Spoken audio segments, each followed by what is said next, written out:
Welcome to நிருபிரபா channel. இன்றைக்கி வந்து ஒரு ஹெல்த்தியான பிரியாணி தான் காட்ட போகிறோம் உங்களுக்கு. அதில் என்ன பண்ணணும்னா, ஃபஸ்ட் எடுத்தோன்னா ஒரு குக்கரில் எண்ணெய் ஊற்றிக்கிட்டு அதில் மசாலா சாமான்லாம் இருக்குது இல்லையா, பட்டை, லவங்கம்,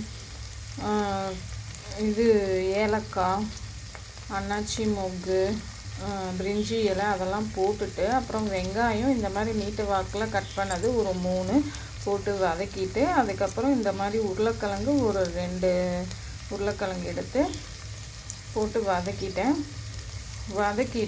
அதிலே கொஞ்சமாக லைட்டாக உப்பு, இதுக்கு தேவையான உப்பு மட்டும் போட்டு வதக்கிட்டு, அதுக்குள்ளே ஒரு மிக்ஸி ஜாரில் வந்து தேங்காய், முந்திரி இல்லாட்டி கசகசா ஏதாவது ஒரு நட்ஸு போட்டுட்டு, பச்சை மிளகா, இஞ்சி, பூண்டு, பச்சை மிளகா காரத்துக்கு ஏற்ற இதுதான் ஃபுல் காரம், அதனால் ஒரு 4-5 பச்சை மிளகா போடலாம். இந்த மாதிரி தண்ணி விட்டு நைஸாக அரைச்சிக்கணும். இப்போ வந்து அரைச்சிக்கணும். இது வந்து ஜீரக சம்பா 1 டம்ளர் நான் போடுறேன். என்னடா ஹெல்த்தி டிஷ்ஷுன்னு சொல்லிட்டு உருளைக்கிழங்கும் வெங்காயமும் காட்டுறாங்களே பார்க்காதீங்க. அதுக்கு மெயின் இன்க்ரீடியன்ஸ் வந்து இந்த மாதிரி நரிப்பயிறு, நீங்கள் பச்சை பயிறு, கொண்டக்கடலை எது வேணால் யூஸ் பண்ணிக்கலாம். இந்த மாதிரி முளை கட்டி இருக்கணும். முளை கட்டினது நீங்கள் வந்து 1 டம்ளர் அரிசி எடுத்திங்கன்னா 3/4 டம்ளர் இது போடணும், அப்போ நல்லாயிருக்கும். இப்போ பாருங்கள், இது வந்து வதங்கிடுச்சா.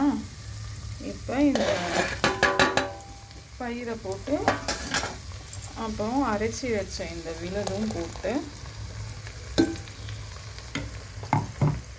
வதக்கணும். அந்த அரைச்சதும் போட்டு நல்லா வதங்கிட்டு, நான் என்ன பண்ணுவேன்னா, அரிசி வந்து கழுவிட்டு தண்ணி இல்லாமல் இதில் போட்டு வதக்கிட்டு தான் அப்புறம் தண்ணியை ஊற்றுவேன். அப்படி செய்யும்போது நல்லா வந்து உதிரியாக வரும். இப்போ அரிசி போட்டு நல்லா வதக்கியாச்சு. அளவு வந்து தண்ணி 1க்கு, ஜீரக சம்பாவுக்கு 2 தண்ணி ஊற்றுறேன். அந்த மிக்ஸி கழுவுன தண்ணியும் ஊற்றிட்டேன்.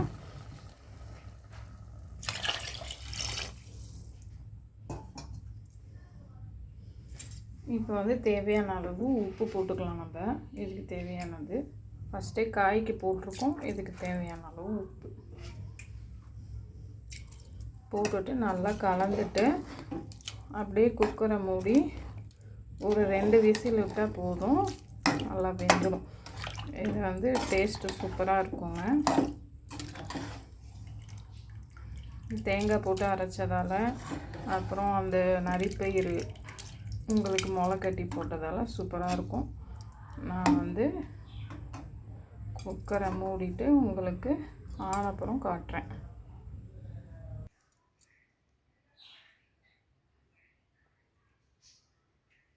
பாருங்க, விசில் விட்டு எடுத்தாச்சு.